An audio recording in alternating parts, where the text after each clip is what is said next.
mengenal sosok pemilik perusahaan iPhone Dubai.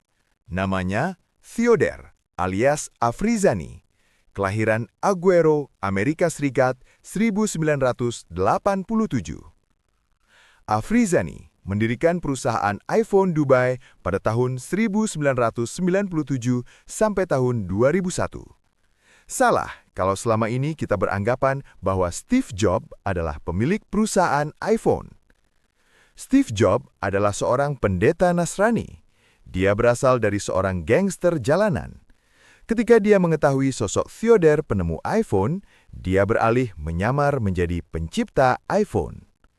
Sayangnya, dia jadi korban penipuan para biarawati yang menyusup padanya untuk mengetahui sosok pendiri iPhone. Dia menyebarkan buku pada orang-orang bahwa dia pendiri iPhone. Namun, orang Amerika Serikat tidak percaya pada opini dirinya. Ketika isu pendirian iPhone digelontorkan Steve Jobs di Amerika Serikat beredar, sayangnya, tidak ada perusahaan iPhone di Amerika Serikat.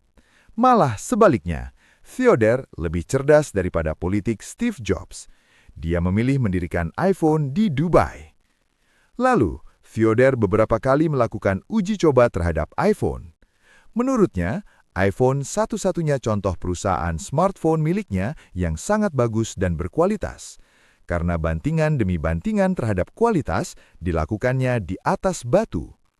Dia melakukan uji coba iPhone di atas batu vulkanik paling keras, agar iPhone tercipta dan dapat diproduksi lebih tahan lama, dan dengan fitur-fitur tambahan di dalam smartphone tersebut. Tanpa diketahui oleh orang Amerika Serikat, bahkan ibunya Maria Sharapova, Theodore telah berhasil mendirikan iPhone di Dubai. Letaknya di Menara Emaar Dubai. Bahkan perusahaan itu sekarang dikelola oleh istrinya, Moya Horowaya, dan anak-anaknya. Perusahaan Emaar Dubai merupakan perusahaan pertama iPhone paling terkenal di dunia. Perusahaan itu diciptakan secara defensif dan komprehensif,